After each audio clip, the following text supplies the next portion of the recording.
उन्होंने भी यही चीज़ें बताई थी जो कबीर साहब ने बताई थी, और भी संतों ने यही चीज़ें बताई कि कैसे परमात्मा पहले गरीबदास जी थे छुड़ाने के, उन्होंने भी यही ज्ञान दिया कि परमात्मा पहले अकेले थे, ऐसे ऐसे भी सृष्टि की रचना हुई।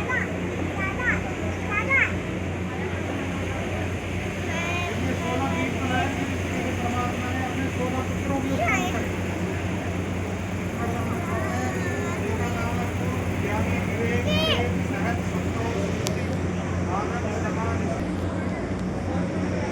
सब लिखा हुआ है।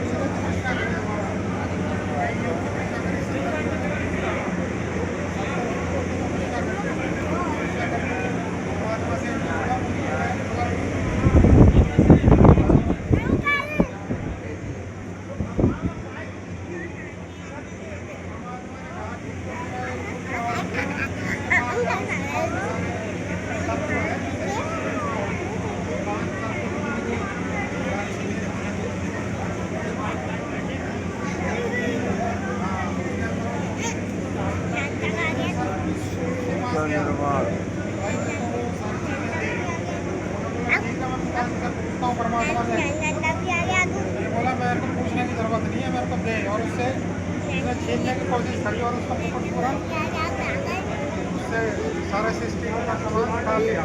हाँ, जबरदस्ती वो निकाल लिया उससे सारा चीज। तो उसमें से 3 5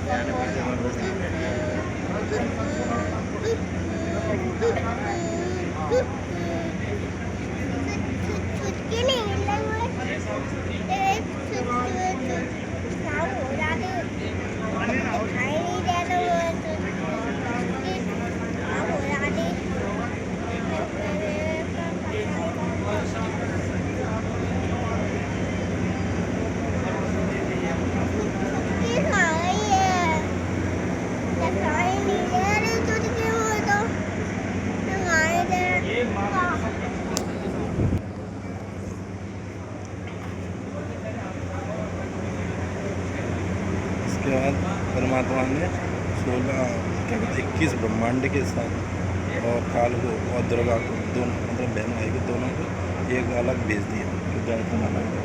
इसलिए हम सब लोग के न रहने लायक है नहीं, हमारे कर्म में है नहीं है। 21 ब्रह्मांड सहित भेज दिया, फिर भी इसको शांति नहीं मिली थी।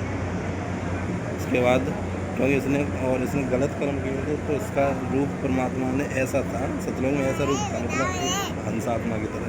उसके बाद ऐसा रख दिया। फिर इनसे जब उन्होंने इनके बीच में दुष्कर्म हो गया था, उसके बाद 3 पुत्र उत्पन्न हुए थे, ब्रह्मा विष्णु महेश। अब कहते हैं गुरु जी का पहला क्वेश्चन है ब्रह्मा विष्णु महेश का माता पिता कौन है? ये है काल है, जिसने कभी अपना रूप ब्रह्मा किसी को नहीं दिखाया, ये सिर्फ अर्जुन को दिखाया था, वो भी श्री कृष्ण के अंदर प्रवेश हो गया कुरुक्षेत्र के मैदान में। ये रूप आज तक किसी ने इसको वरदान लगा दो कि किसी के समक्ष सामने आएगा नहीं। यहाँ तक ब्रह्मा विष्णु में इसको भी नहीं पता कि मेरा पिता कौन है। सिर्फ दुर्गा छुपा कर रखती है इनसे। दुर्गा ने भी नहीं बताया कि तुम्हारा पिता कौन है।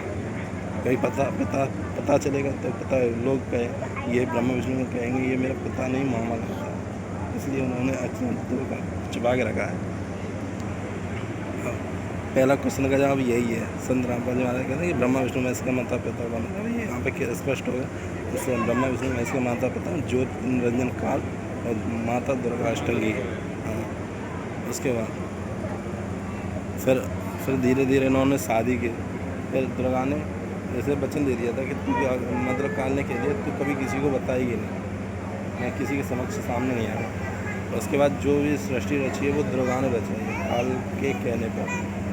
काल आया सामने नहीं, मतलब रचाई उसी के कहने पर। उन्हें दुर्गा ने 3 पुत्र उत्पन्न किए, जब बड़े हो गए उनके बाद उनसे कह दिया अपना अपना जगह स्थापित कर लो। उन्होंने जगह स्थापित कर ली। उसके बाद इनकी दुर्गा ने 3 स्त्री उत्पन्न की थी वचन शक्ति से, जिनको एक एक दूसरे को सौंप दी थी।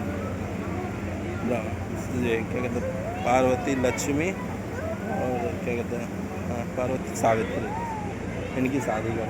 अब लोग कहते हैं शंकर जी की शादी ऐसे हुई थी। शादी ऐसे सबकी जुदाई है, तुम्हारी पत्नी हो, ये तुम्हारी पत्नी हो। शंकर जी चले गए पर्वत पर, ऐसे करके सृष्टि चली है और लोगों ने पता नहीं जाने क्या क्या बना रख दिया है, किसी को सच्चाई पता नहीं। तो ये सारी चीज़ें प्रमाण सहित है।